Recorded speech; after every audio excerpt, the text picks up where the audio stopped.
இன்றே டவுன்லோட் செய்து உங்கள் ஃபேவரட் ஷோக்களை என்ஜாய் பண்ணுங்க.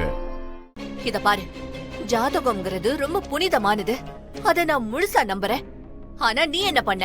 ஜாதகத்தை மாத்தி வச்சு போலி ஜாதகம் எழுதி என் 2 பசங்களோட வாழ்க்கைய பறிக்க பாத்தியே. நீ எல்லாம் ஒரு பொம்பளையா?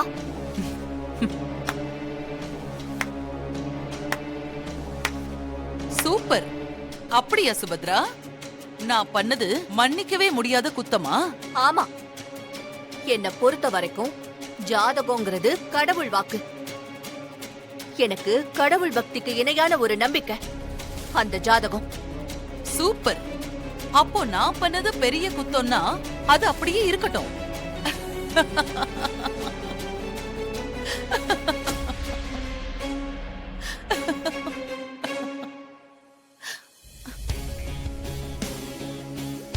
சுபத்ரா, நான் ஜாதகத்தை மாத்தி வச்சுங்கிறதுக்காக நீ இவ்ளோ பேசுறியே. இப்போ 2 மருமகளுங்களை நீ பார்த்து வச்சிருக்கியே. இவங்க 2 பேரும் என்ன பண்ணாங்கன்னு உனக்கு தெரியுமா?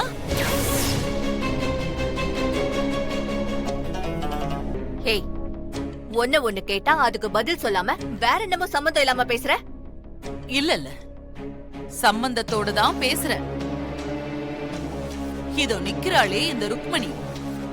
இந்த ருக்மணியும் போலி ஜாதகத்தை எழுதிதான் இந்த கல்யாணத்தை நடத்த போறா. அது முதல்ல உனக்கு தெரியுமா?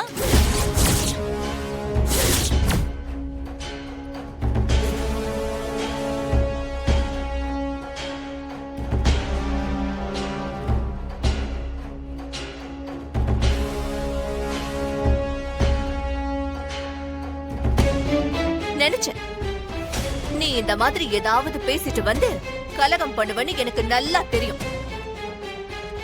உன் வீட்டு பொண்ண கல்யாணம் பண்ணணும்ன்றதுக்காக ஏன் சம்பந்திய பத்தி, நான் பார்த்த குடும்பத்தை பத்தி நீ தப்பா பேசுறியா? இல்ல சுபத்ரா, நான் என்ன? நீயே ஒரு ஃப்ராடு. நீ அடுத்தவங்களை குத்தம் சொல்றியா?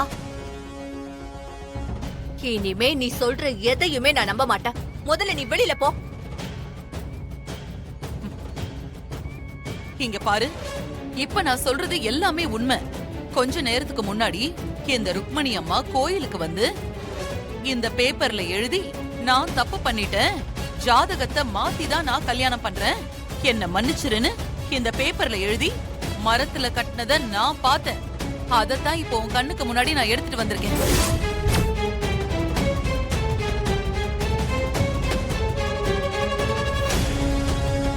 ஐயோ, என்ன சம்பந்தி இது? இவங்க என் மேல என்னென்னமோ பழி போடுறாங்க. நான் எதுக்கு இவங்க சொன்ன மாதிரிலாம் அந்த மரத்துல கட்ட போறேன்? எனக்கு ஒண்ணுமே புரியல. உங்களுக்கு கொஞ்சம் கூட மனசாட்சியே இல்லையா? உங்க வீட்டு பொண்ணு இந்த வீட்டுக்கு மருமகள் ஆக்கிக்கணுங்கிறதுக்காக என்னையும் என் பொண்ணையும் போய்... வருத்தப்படாதீங்க. இந்த கல்யாணத்தை நிறுத்துறதுக்காக இவ தேவையில்லாம அபாண்டமா பழிய போட்டு உங்களை கோவப்படுத்துறா. மரியாதையா வீட்டை விட்டு வெளியில போ.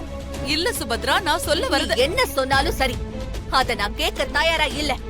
உன் பேச்ச கேட்கவும் மாட்டேன், நம்பவும் மாட்டேன். வெளியில போ.